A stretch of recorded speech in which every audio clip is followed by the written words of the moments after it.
কাকপথাৰৰ জ্যেষ্ঠ সাংবাদিক পৰাগ ভূঞাৰ অকাল মৃত্যুৰ বুজ ল'লে প্ৰাক্তন কেন্দ্ৰীয় ডনাৰ মন্ত্ৰী পৱন সিং ঘাটোৱাৰ।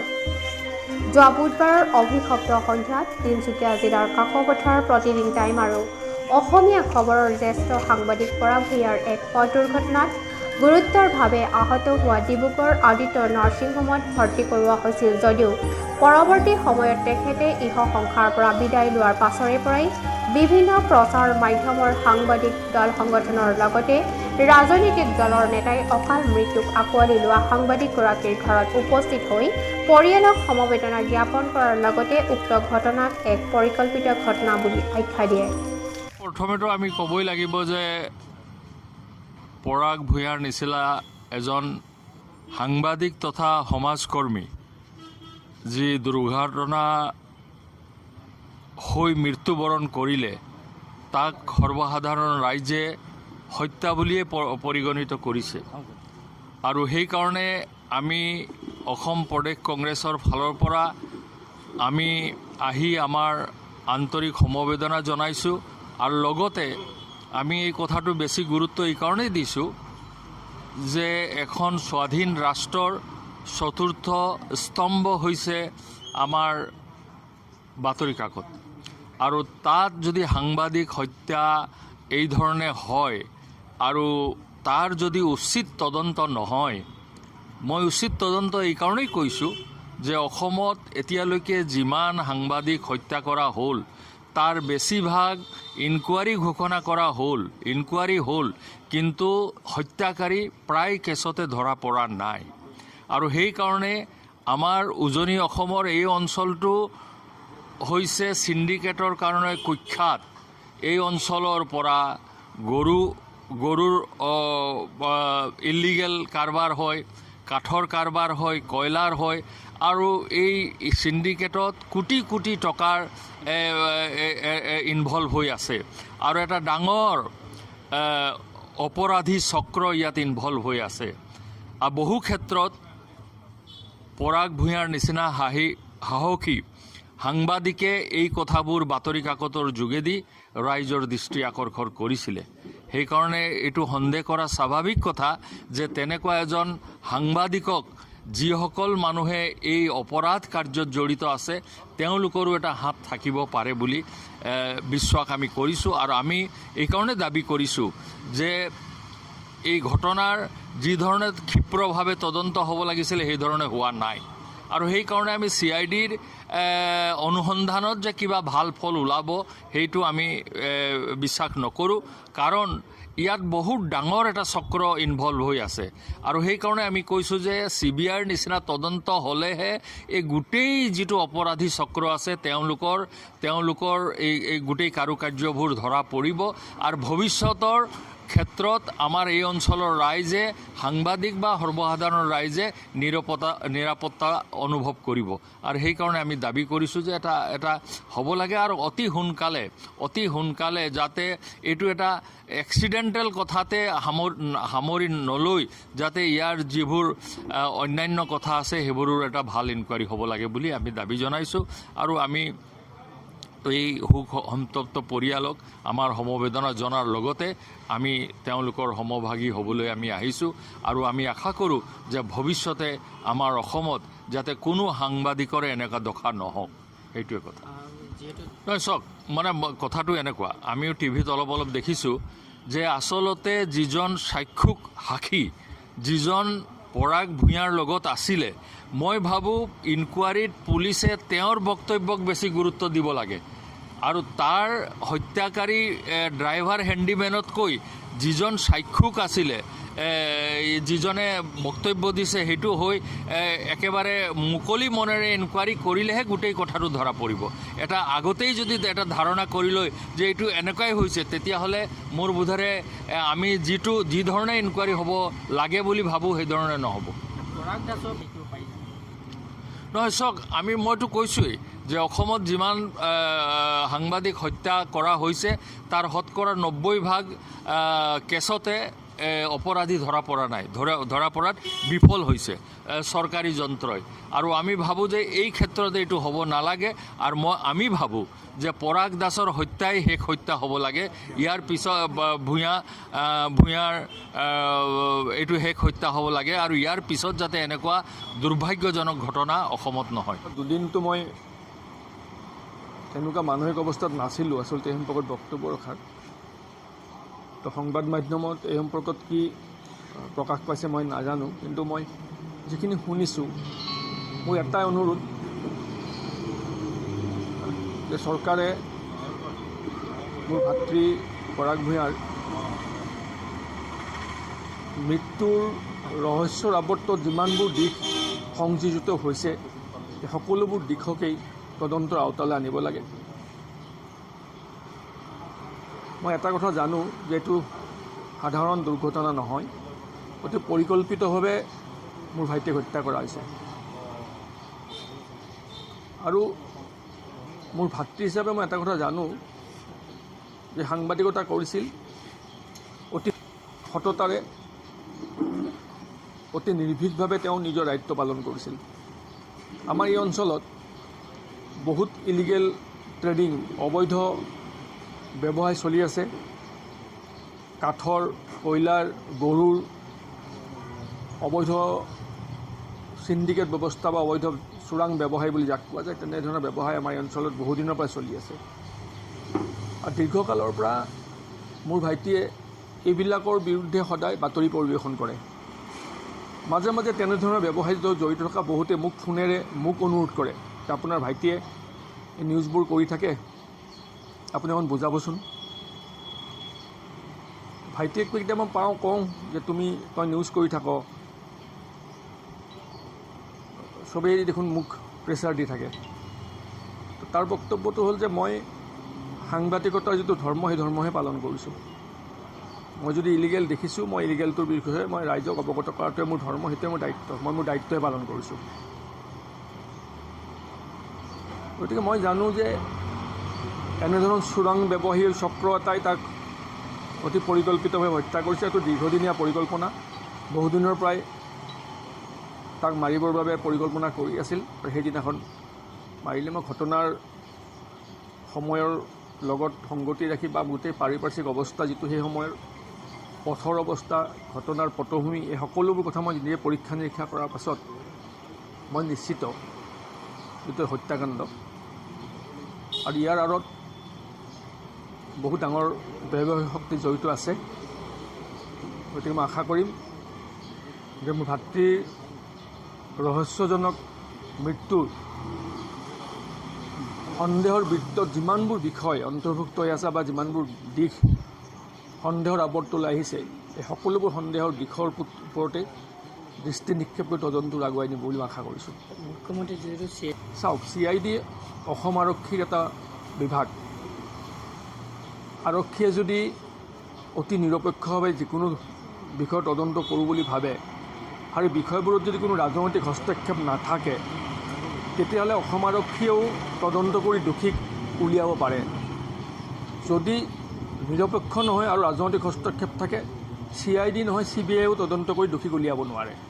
এই গোটেই কথা নিৰ্ভৰ কৰিব যে কিমান আন্তৰিকতাৰে আৰু কিমান নিৰপেক্ষভাৱে তদন্ত কৰাটো বিচাৰিছে। মুখ্যমন্ত্ৰী ডাঙৰীয়াই মোক ফোন কৰিছিল, ৰাতিপুৱাতে মোক ফোনেৰে যোগাযোগ কৰিছিল। তেখেতে মোক দুবাৰো ফোন কৰিছে আৰু তেখেতে মোক কথা দিছিল যে পৰাগ মোৰ ভাই হয়, গতিকে তাৰ মৃত্যুৰ লগত জড়িত থকা কোনো আঁৰৰ শক্তি বাচি যাব নোৱাৰিব, মই তোমাক কথা দিছোঁ। মোৰ বিশ্বাস আছে, কাৰণ সৰ্বানন্দ সোণোৱাল মুখ্যমন্ত্ৰী, তাৰ বাহিৰেও মোৰ পৰিয়ালটোৰ বা মোৰ ব্যক্তিগত সৰ্বানন্দ সোণোৱাল সৰ্বাদা মোৰ কাৰণে।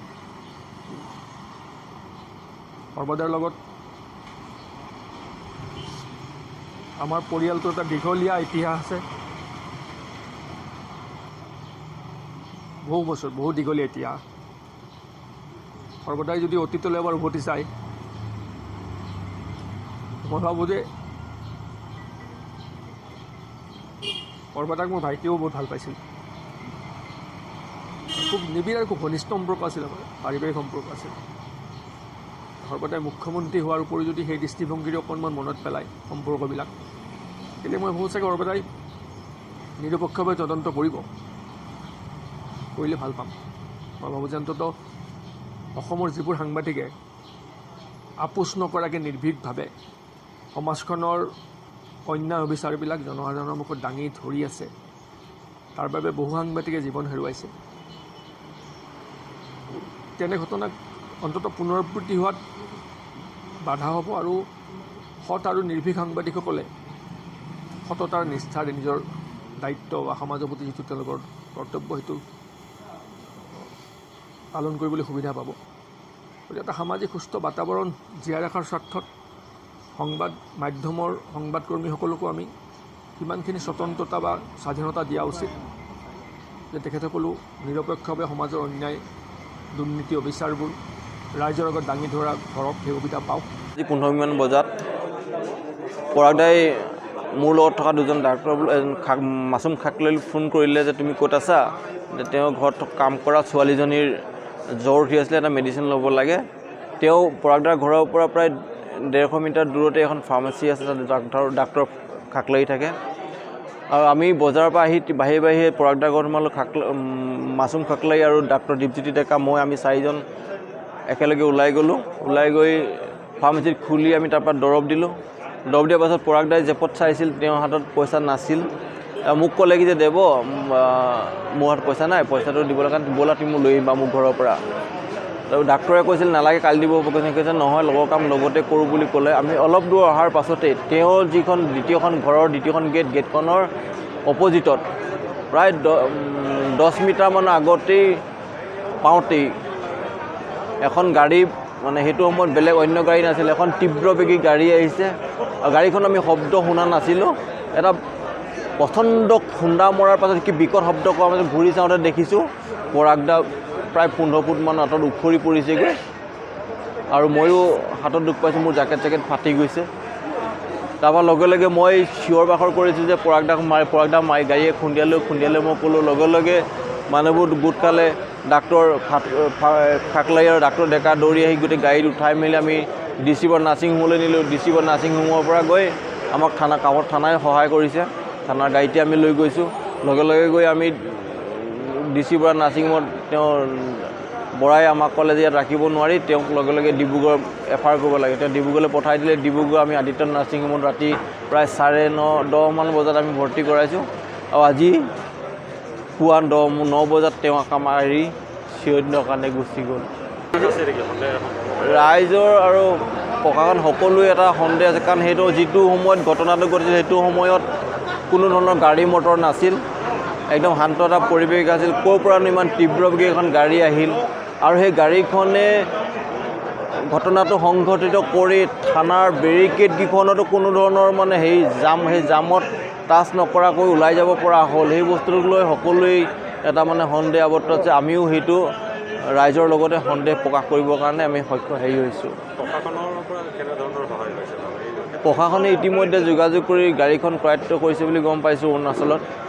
বাকীখিনি তেখেতসকলৰ দায়িত্ব। আমি ভাবোঁ যে প্ৰশাসনে এটা উচিত তদন্ত কৰক, কি হৈছে বস্তুটো উদ্ঘাটন কৰি ৰাইজৰ মাজত আমাৰ মাজত সোমাই থকা কুদনখিনি নাইকিয়া কৰিব বুলি কামনা কৰিলোঁ।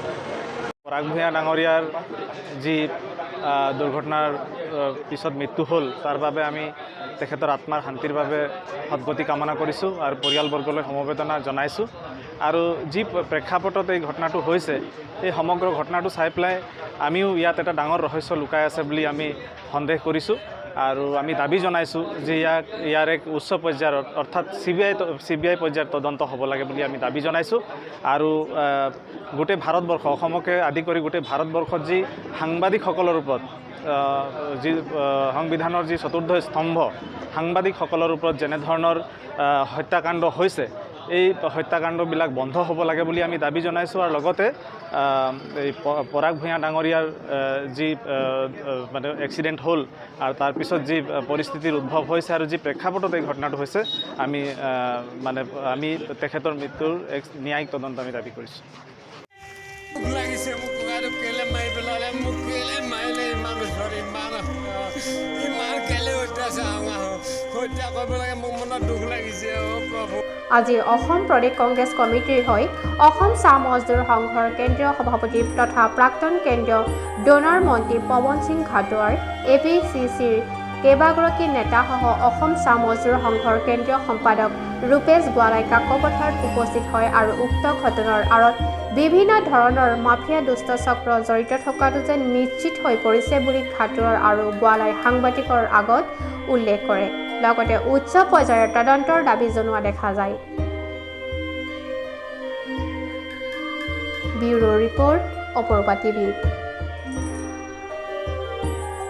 প্ৰিয় দৰ্শক, আপোনালৈ এটি বিনম্ৰ অনুৰোধ। অপৰূপা টিভি চেনেলটো আপুনি চোৱাৰ সময়ত চেনেলটো লাইক কৰি ওচৰতে থকা বেল আইকনটো বজাই ভিডিঅ'টো আনলৈ শ্বেয়াৰ কৰি কমেণ্ট কৰে যেন। অপৰূপা টিভি চেনেলটো আপুনি চোৱাৰ সময়ত চেনেলটো লাইক কৰি ওচৰতে থকা বেল আইকনটো বজাই ভিডিঅ'টো আনলৈ শ্বেয়াৰ কৰি কমেণ্ট কৰে যেন। অপৰূপা টিভিৰ তৰফৰ পৰা প্ৰতিভাৰ সন্ধান নামৰ এক প্ৰতিযোগিতামূলক অনুষ্ঠানৰ আয়োজন কৰা হৈছে।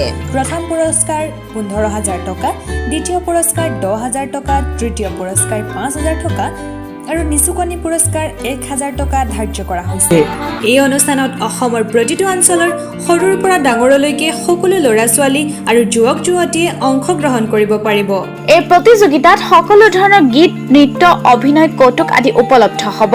প্ৰতিযোগীসকলে অনলাইন মিউজিকত গীত গালে গ্ৰহণ কৰা নহ'ব। প্ৰতিযোগীসকলে নিজাকৈ ভিডিঅ' বনাই অপূৰ্বা টিভিৰ হোৱাটছএপ নম্বৰ 8638222515ত প্ৰেৰণ কৰিব লাগিব। প্ৰচাৰৰ উপযোগী ভিডিঅ' অপূৰ্বা টিভিত প্ৰচাৰ কৰে। প্ৰতিযোগিতাখনৰ ফলাফল অপৰূপা টিভিৰ বিচাৰক মণ্ডলীয়ে ঘোষণা কৰিব। বিচাৰক মণ্ডলীৰ সিদ্ধান্তই চূড়ান্ত সিদ্ধান্ত বুলি বিবেচনা কৰা হ'ব। প্ৰতিযোগিতাৰ ফলাফল 1 জানুৱাৰী 2021ত ঘোষণা কৰা হ'ব। এই প্ৰতিযোগিতাত যদি আপুনি বা অইন কোনোবাই অংশগ্ৰহণ কৰিব বিচাৰে তেন্তে আজিয়ে প্ৰস্তুতি আৰম্ভ কৰিব পাৰে আৰু অপৰূপা টিভিৰ হোৱাটছআপ নম্বৰ 8638222515ত ভিডিঅ' প্ৰেৰণ কৰি লাভ কৰক অপৰূপা টিভিৰ পুৰস্কাৰ। 8638222515ত ভিডিঅ' প্ৰেৰণ কৰি লাভ কৰক অপৰূপা টিভিৰ পুৰস্কাৰ। অপৰূপা টিভিৰ হোৱাটছএপ নম্বৰ 8638222515ত ভিডিঅ' প্ৰেৰণ কৰি লাভ কৰক অপৰূপা টিভিৰ পুৰস্কাৰ। অপৰূপা টিভিৰ হোৱাটছআপ নম্বৰ 8638222515ত ভিডিঅ' প্ৰেৰণ কৰি লাভ কৰক অপৰূপা টিভিৰ পুৰস্কাৰ। 8638222515ত ভিডিঅ' প্ৰেৰণ কৰি লাভ কৰক অপৰূপা টিভিৰ পুৰস্কাৰ।